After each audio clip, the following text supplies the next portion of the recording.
संभल की सड़कों पर हिंसा का नाक चलता रहा। घंटों तक आगजनी की लपटों में संभल सुलगता रहा और फिर रविवार दोपहर में खबर आई कि संभल हिंसा में लोगों की मौत हुई है। चौंकाने वाली बात यह है कि पुलिस कह रही है कि हमने कोई ऐसा हथियार नहीं चलाया जिससे किसी की जान चली जाए। पुलिस के मुताबिक दंगाइयों को खदेड़ने के लिए उसने सिर्फ आंसू गैस के गोले दागे। विपक्ष आरोप लगा रहा है कि पुलिस की फायरिंग में 4 लोगों की मौत हुई। सवाल यह है कि अगर पुलिस ने फायरिंग नहीं की तो संभल में जान लेने वाली गोली किसकी बंदूक से निकली? पूरा का पूरा कराया गया ये दंगा है। ये सरकार प्रायोजित हिंसा है। ये साजिश के तहत कराई गई हिंसा है और ये सीधे सीधे अगले 50 साल का बीजेपी आरएसएस को पिच बना के दी जा रही है, एक नए बाबरी मस्जिद की पिच। विपक्ष संभल में हुए दंगों के लिए सरकार को जिम्मेदार ठहरा रहा है, जबकि हिंदू पक्ष के वकील और याचिकाकर्ता विष्णु जैन ने एबीपी न्यूज को बताया कि कैसे 19 नवंबर को जब पहले दिन सर्वे टीम मस्जिद गई थी तो वहां से निकलना मुश्किल हो गया था। अरे कह दिया ना, मैं खड़ा हूँ यहाँ, जाओ सब लोग पीछे हटो। 19 तारीख को जब सर्वे हुआ तो सवाल ये पूछना चाहिए, मैं आपको बताना चाहता हूँ कि लोकल एडमिनिस्ट्रेशन ने ये स्पष्ट बोल दिया था कि मस्जिद कमेटी के वकील होंगे सर्वे में, जो 2 से 3 थे नंबर में, और साथ ही साथ मस्जिद कमेटी के 5 लोग होंगे, केंद्र सरकार राज्य सरकार के वकील होंगे और प्लेंटिफ की तरफ से 2 लोग होंगे। इतनों को ही अलाउ किया गया था वहां सर्वे करने के लिए।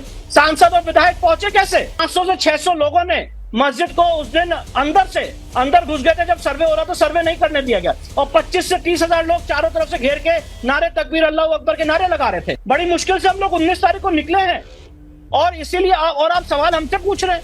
सवाल तो उनसे पूछना चाहिए कि आप वहाँ पे मौजूद कैसे थे।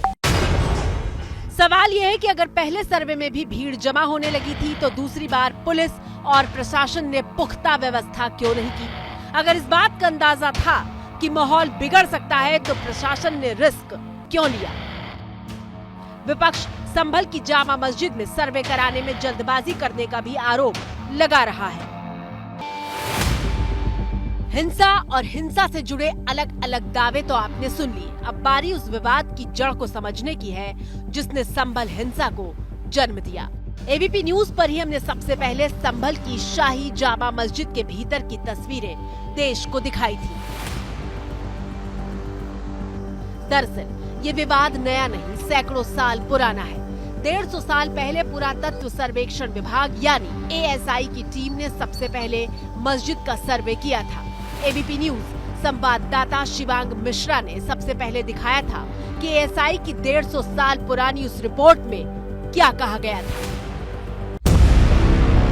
आपकी स्क्रीन पर मौजूद ये एएसआई की वही 150 साल पुरानी रिपोर्ट है जिसका नाम है tours in the central Doab and Gorakhpur. साल लिखा है 1874 से 75, यानी जब देश आजाद भी नहीं हुआ था। एएसआई की इस रिपोर्ट के पेज नंबर 37 पर संभल का नाम है। रिपोर्ट में लिखा है कि संभल की जामा मस्जिद को लेकर हिंदू पक्ष दावा करता है कि ये मस्जिद नहीं बल्कि हरिहर मंदिर है।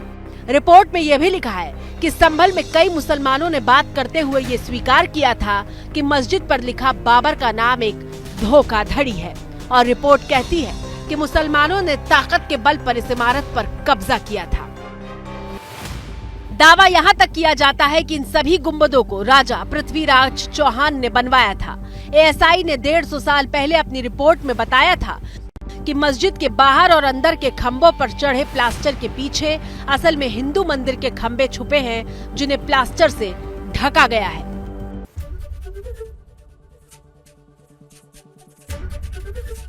एबीपी गंगा, खबर आपकी, जुबान आपकी।